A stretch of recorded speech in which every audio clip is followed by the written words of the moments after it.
हमारे शहीदों का सपना क्या था कि हम देश में उद्योग ऐसे लगाएं जिसका मालिकाना हक ऐसे लोगों के पास हो जो उससे चैरिटी का काम करें, जो उससे सेवा का काम करें। पंडित राम प्रसाद बिस्मिल, शहीद भगत सिंह, चंद्रशेखर आजाद, ये रूस से बहुत प्रभावित थे, अगर हम कहें तो कम्युनिस्टों से बहुत प्रभावित थे।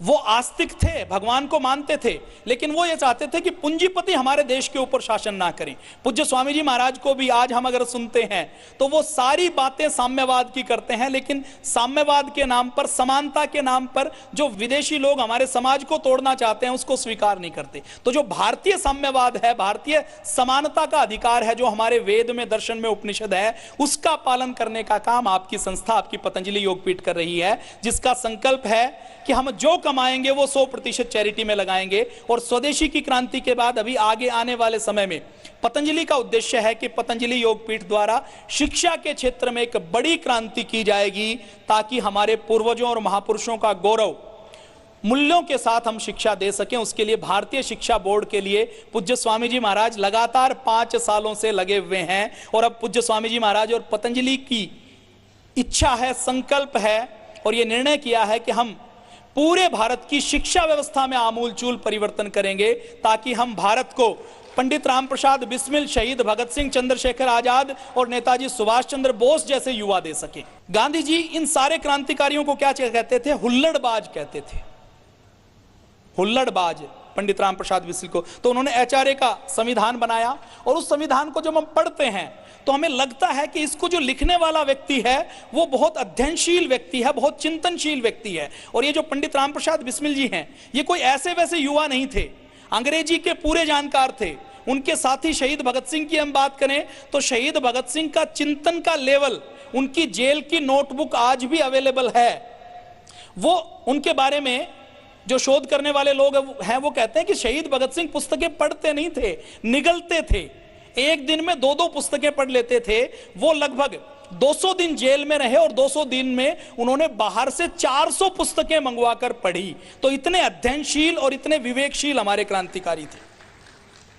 तो पंडित राम प्रसाद बिस्मिल जी ने लाला हरदयाल जी से भी, जो बाहर विदेशों में रहकर क्रांति के लिए काम कर रहे थे, उनके संपर्क से नया संविधान बनाया कि क्रांतिकारी क्या चाहते हैं, क्रांतिकारियों के सपनों का भारत क्या है। बंगाल के क्रांतिकारियों से उन्होंने संबंध स्थापित किया, पूरे भारत के क्रांतिकारियों से संबंध स्थापित करके उन्होंने अपना क्रांतिकारियों का दल शुरू किया। नौजवान भारत सभा के नाम से, मातृवेदी के नाम से, और इसके साथ साथ उन्होंने हिंदुस्तान सोशलिस्ट रिपब्लिक एसोसिएशन के नाम से उन्होंने संगठन शुरू किया। बाद में उसके अंदर सोशलिस्ट शब्द और जोड़ा गया। और पंडित राम प्रसाद बिस्मिल जी का प्रभाव देखिए, शाहजहांपुर में अशफाक उल्लाह खां का नाम का एक मुसलमान युवा और रहता था।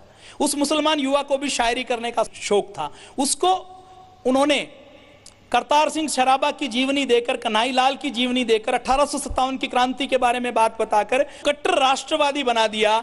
अशफाक उल्लाह खां ने हंसते हंसते फांसी के फंदे को चूमा।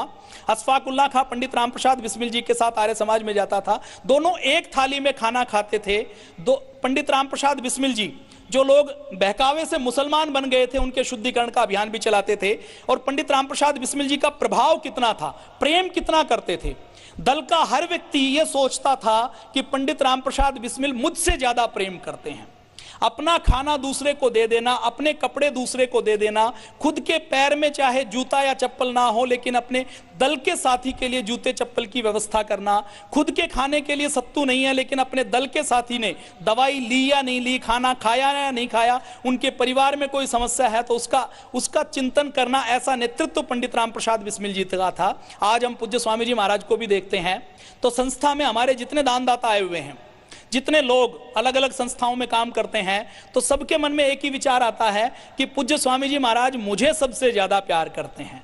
तो नेतृत्व के अंदर ये गुण होना ये बहुत बड़ी बात है। और ऐसा गुण या तो पंडित राम प्रसाद बिस्मिल जी के पास था या पूज्य स्वामी जी महाराज के पास था। पूज्य स्वामी जी महाराज ने ऐसा गांव जहां पर सड़क नहीं जाती, सैद अलीपुर, जहां के लोगों ने ट्रेन नहीं देखी, जो ऊपर हवाई जहाज जाता है तो चील गाड़ी, उसको चील जैसा कोई पक्षी समझते हो, उस गांव में जन्म लिया। कोई संसाधन नहीं, संकल्प के बल पर सत्यार्थ प्रकाश पढ़ी, जीवन में परिवर्तन हुआ, जबरदस्ती गुरुकुल में, गुरुकुल वाले लेने के लिए तैयार नहीं, जबरदस्ती गुरुकुल में गए और योग को दुनिया के 200 देशों में पहुंचाया, आज भारत की संन्यास परंपरा को गौरव दिया, तो वो केवल संकल्प के बल पर संभव है।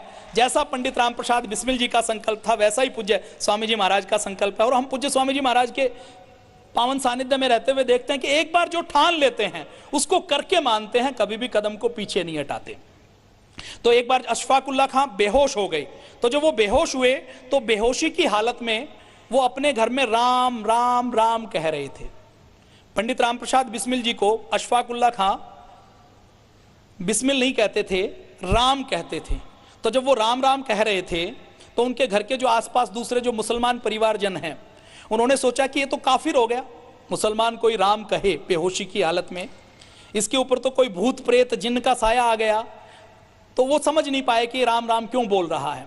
तो उनमें से एक परिवार का सदस्य था, उसको समझ आया कि ये अपने दोस्त पंडित राम प्रसाद बिस्मिल जी को बुला रहा है। पंडित राम प्रसाद बिस्मिल जी को बुलाया गया। पंडित राम प्रसाद बिस्मिल जी आए, उन्होंने अशफाकुल्ला खां के माथे के ऊपर हाथ रखा और अशफाकुल्ला खां का नाम लिया, तो अशफाकुल्ला खां को होश आया। ऐसा चुंबकीय प्रभाव पंडित राम प्रसाद बिस्मिल जी का था। जहां कहीं हिंदू मुसलमान का दंगा होता था तो पंडित राम प्रसाद बिस्मिल जी और अशफाकुल्ला खां दोनों जाते थे और दोनों दंगे को शांत करवाने का काम करते थे।